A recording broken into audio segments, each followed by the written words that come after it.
नमस्कार, जम्मू संवाद देख रहे हैं आप और मैं हूं ललित खजुरिया। कल जम्मू कश्मीर यूटी के मुख्यमंत्री उमर अब्दुल्ला साहब ने प्रेस कॉन्फ्रेंस की। काफी अरसे के बाद उन्हें मौका मिला प्रेस कॉन्फ्रेंस करने का और इस प्रेस कॉन्फ्रेंस के जरिए उन्होंने उम्मीद जताई कि बहुत जल्द जम्मू कश्मीर को स्टेटहुड जो है उसका दर्जा मिलेगा, क्योंकि केंद्र सरकार भी कह चुकी है और दूसरा सुप्रीम कोर्ट ने भी कहा है कि जल्द से जल्द जो है वो जम्मू कश्मीर को स्टेट का दर्जा दिया जाए। तो अब जल्द से जल्द यही है कि उम्मीद की जा रही है कि मिल जाना चाहिए। लेकिन इस बीच उन्होंने कुछ ऐसी भी बातें कही, अपनी मजबूरियां भी बताई और ये भी इशारा किया कि वो एलजी साहब के साथ मिलकर ही सरकार चलाना चाहते हैं। हालांकि उन्होंने कहा कि जम्मू कश्मीर में एक चुनी हुई सरकार है, लिहाजा इसी सरकार को अख्तियार मिलने चाहिए कि वो फैसले ले। लेकिन चूंकि ये यूटी है और एलजी साहब जो है वो हेड है, तो जाहिर सी बात है एलजी साहब के पास भी उतने अख्तियार हैं कि वो जम्मू कश्मीर की बेहतरी के लिए फैसला ले सके। तो इस प्रेस कॉन्फ्रेंस के जरिए ऐसा लग रहा है कि उमर अब्दुल्ला कहीं ना कहीं कॉम्प्रोमाइज करते हुए नजर आ रहे हैं। उन्होंने कहा कि पहले तो ऐसा लग रहा था कि हमें समझ नहीं पाएंगे कि हमारे अख्तियार क्या हैं, क्या पावर्स है, लेकिन अब धीरे धीरे जो है वो समझ में आ रहा है और लोगों की डेवलपमेंट जो करनी है वो हमारी प्रायोरिटी पे है। हमने जो वादे किए हैं वो हमारी प्राथमिकता है और हम उम्मीद करते हैं कि हम जनता की उम्मीदों पर खरा उतरेंगे। लेकिन उन्होंने ये नहीं बताया कि जो वादे उन्होंने किए, क्या वो वादे पूरे करने के जो पावर है, जो राइट्स है, वो उनके पास हैं। जैसे उन्होंने वादा किया था जब इलेक्शन हुए थे तो अपने मैनिफेस्टो में कहा था कि वो जो पॉलिटिकल प्रिजनर्स हैं उनको वो रिलीज करवाएंगे। क्या उनके पास ये पावर है?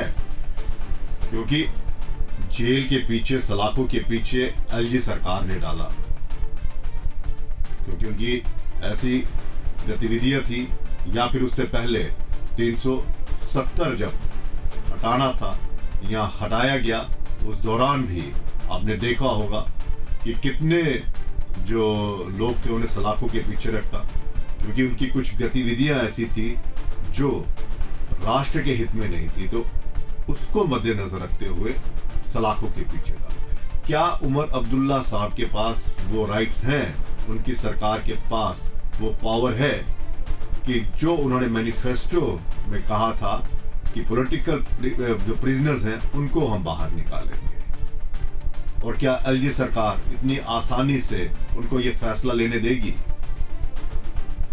अपने मन चाहे जो आईएएस ऑफिसर्स हैं, क्या उनके पीछे ये खड़े होंगे? क्या उनके लिए ये अपनी एक रणनीति बनाएंगे कि फला ऑफिसर जो है पिछले कई सालों से यहाँ पर है, वो डेपुटेशन पर बाहर है, चलिए उसे जम्मू कश्मीर में वापस लाया जाए? क्योंकि ऐसे कई ऑफिसर्स हैं जिन्होंने जम्मू कश्मीर में 15-15, 20-20 साल हो गए उन्हें काम करते हुए, उन्हें डेपुटेशन पर बाहर भेज दिया गया है। क्या वो उनकी ट्रांसफर्स यहाँ पर करेंगे? बिजली के यूनिट्स को लेकर उन्होंने साफ कहा है कि मार्च अप्रैल में जो 200 यूनिट्स फ्री हैं वो उसको चालू कर देंगे। लेकिन वो ये नहीं बता रहे हैं कि जिस स्मार्ट मीटर्स को लेकर वो विरोध कर रहे थे, आज उन्हीं स्मार्ट मीटर्स का वो समर्थन कर रहे हैं। अगर कर रहे हैं तो क्यों कर रहे हैं, और क्या ये जनता के साथ दगाबाजी नहीं है? और अब आप कह रहे हैं कि जो मीटर्स हैं वो पूरे जम्मू कश्मीर में लगने चाहिए। इसका तो किसी ने विरोध नहीं किया। लेकिन जनता का तो ये आरोप है, या जनता इस चीज से नाराज है कि जो स्मार्ट मीटर्स आ रहे हैं उनके बिल बहुत ज्यादा आ रहे हैं। इतनी वो बिजली खर्च नहीं करते जितनी वो रीडिंग बता देते हैं। लेकिन उमर साहब ने इसके बारे में कुछ नहीं कहा। लेकिन हाँ, केंद्र सरकार की ये जो पायलट योजना है इसका उन्होंने समर्थन जरूर किया। तो क्या ये मजबूरियां थी? क्या उमर अब्दुल्ला साहब ने इसलिए प्रेस कॉन्फ्रेंस की क्योंकि एक दिन पहले ही भारतीय जनता पार्टी ने इन पर आरोप लगाया कि ये जो सरकार है इसका कोई विजन नहीं है, ये दिशाहीन सरकार है, इस सरकार के पास कोई फैसला लेने की ताकत नहीं है, और दूसरा ये सरकार जो है लोगों के वादे पूरे नहीं कर रही है। क्या इस हड़बड़ाहट में उन्होंने ये प्रेस कॉन्फ्रेंस की? हालांकि उन्होंने माना कि कोई भी राज्य जो है वो तब तक तरक्की नहीं कर सकता जब तक उसके पास अकेली पावर ना हो। हालांकि ये यूटी है तो जाहिर सी बात है इसमें एलजी साहब का भी रोल है, इसमें मुख्यमंत्री साहब का भी रोल है, और जब दो पावर आपस में टकराएंगी तो जम्मू कश्मीर का हित किस तरह से बेहतर होगा ये उन्हें बताना चाहिए था कि आप किस किस फैसले से एलजी साहब के उनमें हामी भरेंगे। खैर, ये तो हो गई प्रेस कॉन्फ्रेंस की बात, क्योंकि कई ऐसी चीजें हैं। 370 को लेकर उन्होंने जो बयान दिया था अपने मैनिफेस्टो में, उन्होंने ये उस पर उन्होंने एक बार भी नहीं कहा कि हाँ हम 370 जो है वो लाएंगे, क्योंकि उन्हें मालूम है 370 अब आएगा नहीं, क्योंकि केंद्र सरकार ने हटाया है और केंद्र सरकार में अब इतनी पावर में है कि वो दोबारा इससे आने नहीं देगी। लेकिन लोगों को वो नहीं बता पा रहे। हालांकि पत्रकारों ने सवाल पूछे तो उन्होंने कहा कि हमारे जो अख्तियार हैं, हमारे जो पावर्स हैं, जो राइट्स हैं, हम उसके मुताबिक काम करेंगे, और एलजी साहब के पास जो राइट्स है वो उसके मुताबिक काम करेंगे, और जो काम होगा वो जम्मू कश्मीर की बेहतरी के लिए होगा। यानी कि कुछ बैलेंस तरीके से ही उन्होंने ये सब कुछ किया, क्योंकि भारतीय जनता पार्टी ने एक दिन पहले प्रेस कॉन्फ्रेंस की थी, कई आरोप लगाए थे और दिशाहीन सरकार बताया था, तो शायद उसी को चैलेंज करते हुए उन्होंने अपना नजरिया जो है इस प्रेस कॉन्फ्रेंस के जरिए बता दिया। लेकिन इस बीच एक ऐसी उन्होंने बयान दिया जो ये बता रहा है कि एनसी में कुछ गड़बड़ है, कोई एनसी जो है वो धड़ों में बट गई है, ऐसा उन्होंने बयान के जरिए बताया। क्योंकि आपको याद होगा कि जो आगा रहुल्ला साहब हैं, जो एमपी हैं, उन्होंने पिछले दिनों उमर अब्दुल्ला साहब के घर के बाहर प्रदर्शन किया, और प्रदर्शन जो किया था वो इसलिए किया कि उन्होंने उमर अब्दुल्ला साहब पर यह दबाव बनाने की कोशिश की कि जनता के साथ आपने जो जो वादे किए हैं उसे जल्द से जल्द पूरा किया जाए। हालांकि उनकी सरकार को बने हुए अभी 2-3 महीने ही हुए हैं, लेकिन प्रेशर इतना ज़्यादा डाल दिया है कि 5 साल के कार्यकाल जो है वो चाहते हैं कि 2-3 महीने में ही सारे जो मसले हैं उसका निपटारा हो जाए। और फिर उन्होंने बाकायदा चैलेंज भी किया था, चेतावनी भी दी थी कि अगर ये फैसले नहीं लिए गए, मुद्दे हल नहीं किए गए, तो आपके घर में प्रोटेस्ट करूंगा, और बाकायदा प्रोटेस्ट भी किया। और उस प्रोटेस्ट के बाद उमर अब्दुल्ला साहब ने कहा कि 6 महीने का वक्त दीजिए, मैं ये मसले हल कर दूंगा, खासकर जो रिजर्वेशन को लेकर चल रहा था, सरकारी नौकरियों को लेकर। और फिर ये बात खुलकर सामने आ गई थी कि एनसी में कुछ गड़बड़ है, और अब उस बात को उमर अब्दुल्ला साहब ने एक मोहर लगा दी है। क्योंकि जब उनसे सवाल किया गया कि रिजर्वेशन जो है इसका मुद्दा आप कब हल करेंगे, तो उन्होंने कहा कि कैबिनेट की एक सब कमेटी हमने बना दी है और हम इस पर काम कर रहे हैं, और उम्मीद करते हैं कि इस मसले को हम बेहतर रणनीति के तहत हम इसको रिजॉल्व कर देंगे। लेकिन उन्होंने साथ ही ये भी कह दिया कि जो रिजर्वेशन को लेकर मेरे घर तक प्रोटेस्ट करने आए आगा साहब, क्या वो स्टेटहुड को लेकर पार्लियामेंट में वहां पर प्रदर्शन करेंगे?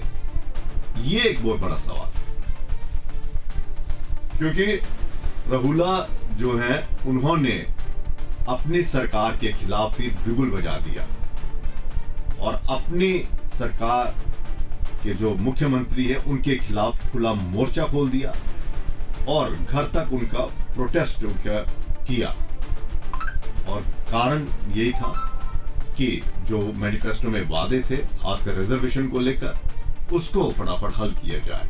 और अब उन्हीं रहुला साहब को उमर अब्दुल्ला साहब ने जो है वो चैलेंज किया है कि जनाब मेरे घर पर तो आ गए, आप प्रोटेस्ट भी कर दी, आपने सुर्खियां भी बटोर ली, राष्ट्रीय स्तर पर आपकी एक इमेज भी बन गई, लेकिन क्या आप स्टेटहुड के लिए भी प्रोटेस्ट करेंगे पार्लियामेंट में? तो ये जो चुनौती है और ये जो एक बयान है वो ये बता रहा है कि एनसी में कुछ ना कुछ ऐसा हाय हल्ला चल रहा है, अंदर खाने में कुछ गुटबाजी चल रही है। एक खेमा जो है वो उमर के फेवर में है और एक खेमा जो है वो आपने देखा होगा रहुला साहब के फेवर में है। और इस बीच सलमान सागर का एक बयान आना और रहुला के उस प्रदर्शन के धज्जियां उड़ा देना और कहना कि किसी के इशारे पर सब हो रहा है और आपने विपक्ष को मौका दे दिया, आप उनके साथ मिल गए हैं। तो ये जो कड़ी है अब जुड़ रही है और शायद उमर अब्दुल्ला साहब को भी एहसास हो गया है कि मेरी पार्टी के अंदर कुछ नेता ऐसे हैं जो पार्टी को शायद तोड़ने में लगे हैं, गुटबाजी जो है वो हावी हो रही है। और इसीलिए उन्होंने भी अपने पार्टी के अन्य नेताओं को भी ये इशारा जो है वो कर दिया है और जनता को भी ये बता दिया है, शायद सहानुभूति लेने के लिए भी ये बयान दिया हो कि देखिए रिजर्वेशन के मामले पे वो किस तरह से आगे। लेकिन जो सबसे बड़ा मामला है, जो सबसे बड़ा हमारे लिए एक चैलेंज है कि स्टेटहुड को हमने हासिल करना है। हम ये बाकायदा कैबिनेट में भी इस रेजोल्यूशन को पास कर चुके हैं, लेकिन आगा साहब जो है वो रिजर्वेशन पर तो बोल रहे हैं लेकिन स्टेटहुड पर वो नहीं बोल रहे हैं। और उन्हें अब चाहिए कि अगर यहाँ पर आपने प्रोटेस्ट किया है तो पार्लियामेंट में भी आप प्रोटेस्ट करेंगे। तो ये जो सवाल है ये बता रहा है कि क्या आने वाले दिनों में एनसी जो है उसके दो फाड़ होंगे, क्योंकि जब विचारधारा और अपनी पार्टी के अंदर ही बगावत के सुर जब उठते हैं तो अक्सर देखा है पार्टी को दो फाड़ होते हुए। आपने देखा होगा कि किस तरह से पीडीपी में दो फाड़ हो गए, पैंथर्स पार्टी जो है वो किस तरह से बिखर गई। राष्ट्रीय स्तर पर भी आप देखिए कितनी पार्टियां जो है जब अंदर ही इस तरह का बिगुल बजता है बगावत का तो पार्टियां जो हैं वो टूट जाती हैं। तो क्या उमर अब्दुल्ला साहब को ये पता चल गया है कि पार्टी में दो खाने बने हुए हैं, इसीलिए अब रहुला साहब की भी जो सच्चाई है, जो हकीकत है वो बतानी चाहिए जनता को और नेताओं को भी कि भाई साहब ये बड़ा आसान है मुख्यमंत्री के खिलाफ, अपने नेताओं के खिलाफ बोलना, लेकिन मजा तब है, हिम्मत तब दिखाइए जब आप जनता के लिए, स्टेटहुड के लिए पार्लियामेंट में भी आप बोलिए। और उन्होंने उस बात को भी खारिज कर दिया जो एक राजनीतिक गलियारों में ये चर्चा का विषय बन रही थी कि क्या उमर अब्दुल्ला जो है अगर पार्टी बिखरती है तो एक खेमा जो उमर अब्दुल्ला साहब का खेमा जो है वो क्या एनडीए के साथ मिल जाएगा, यानी कि भारतीय जनता पार्टी के साथ मिलकर वो जम्मू कश्मीर में सरकार बनाएंगे। तो उन्होंने उन तमाम अफवाहों को खारिज कर दिया। उन्होंने कहा कि मैं अपनी आइडियोलॉजी से कभी समझौता नहीं करूंगा और लोगों ने जो मुझे 5 साल का मैंडेट दिया है वो मैं अपने दम पर ही, यानी कि जिनके साथ हमारी कोalition है उन्हीं के साथ मैं करूंगा, मैं किसी भारतीय जनता पार्टी एनडीए के साथ नहीं मिलने जा रहा हूं। फिलहाल देखना ये है कि रहुला पर दिया गया बयान अब किस तरह से ये एक सियासी अखाड़ा बनता है और पार्टी के अंदर ही इस बयान को किस तरह से लिया जाता है, इसका इंतजार सबको है। लेकिन उमर अब्दुल्ला साहब ने साफ एक चुनौती दे दी है रुहुल्लाह साहब।